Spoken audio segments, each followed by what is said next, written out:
Welcome guys, back to another video on Respect the Read. I'm sorry guys, I haven't been uploading. I'm just busy. I haven't been really active. I'm sorry guys. Right now we're on Percy Jackson Pt4, and today we're starting chapter 2. 3 old ladies knit the socks of death. I was used to the occasionally weird experience, but usually they were over quickly.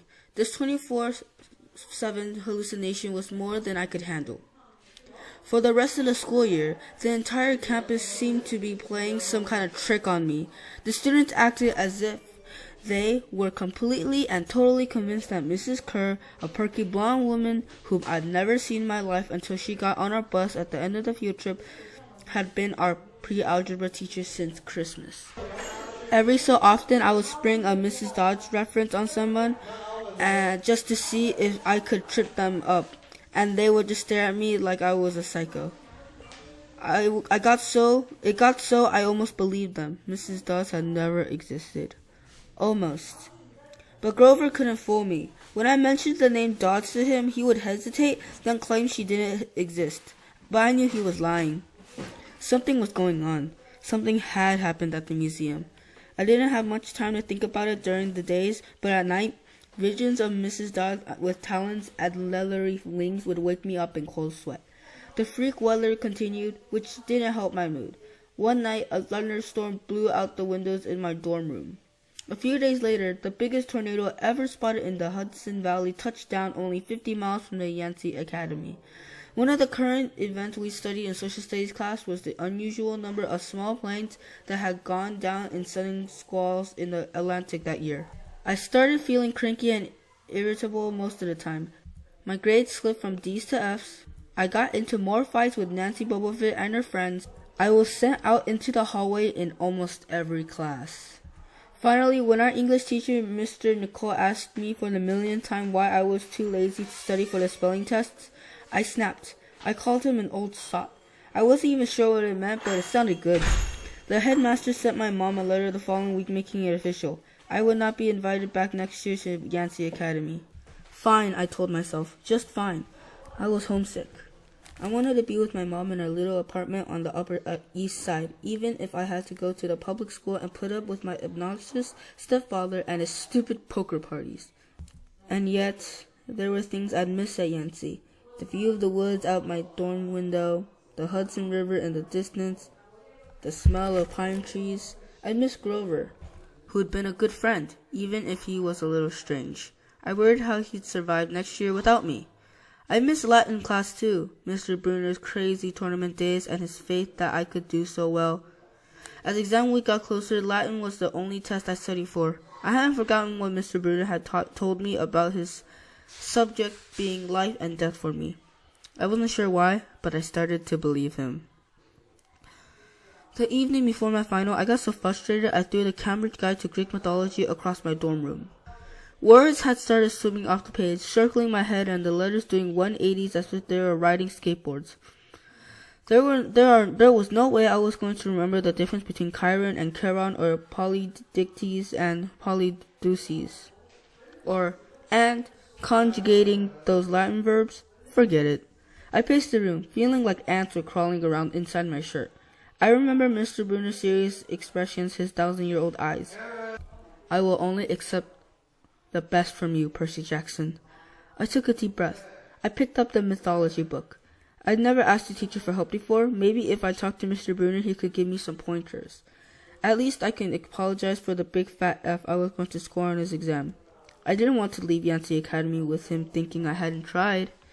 I walked downstairs to the faculty offices. Most of them were dark and empty, but Mr. Bruner's door was ajar. Light from his window stretched across the hallway floor. I was 3 steps from the door handle when I heard voices inside the office. Mr. Bruner asked a question. A voice that was definitely Grover said, "Worried about Percy, sir." I froze. I'm not usually an eavesdropper, but I dare you to try not listening if you hear your best friend talking about you to an adult. I inched closer. "Alone this summer," Grover was saying. "I mean, a kindly one in the school, now that we know for sure, and they know too." We would only make matters worse by rushing him, Mr. Bruner said. We need the boy to mature more. But he might not have any time. The summer solstice deadline will have to be resolved without him, Grover. Let him enjoy his ignorance while he still can. Sir, he saw her, his imagination, Mr. Bruner insisted. The mist over the students and staff will be enough to convince him of that. Sir, I can't fail in my duties again. Grover's voice was choked with emotion. You know what that would mean. You haven't failed, Grover, Mr. Bruner said kindly. I should have seen her for what she was. Now let's just worry about keeping Percy alive until next fall. The mythology book dropped out of my hand and hit the floor with a thud. Mr. Bruner went silent, my heart hammering. I picked up the book and backed down the hall. A shadow slid across the lightened glass of Bruner's office door, the shadow of something much taller than my wheelchair-bound teacher, holding something that looked suspiciously like an archer's bow. I opened the nearest door and slipped inside. A few seconds later, I heard a slow clop, clop, clop, like muffled wood blocks, then a sound like an animal snuffing around outside my door. A large, dark shape paused in front of the glass, then moved on. A bead of sweat trickled down my neck. Somewhere in the hallway, Mr. Bruner spoke. Nothing, he murmured. My nerves haven't been right since the winter solstice. Mine either, Grover said. But I could have sworn. Go back to the dorm, Mr. Bruner told him. You've got a long day of exams tomorrow. Don't remind me. The lights went out in Mr. Bruner's office. I waited in the dark for what seemed like forever. Finally, I slipped out into the hallway and made my way back up to the dorm.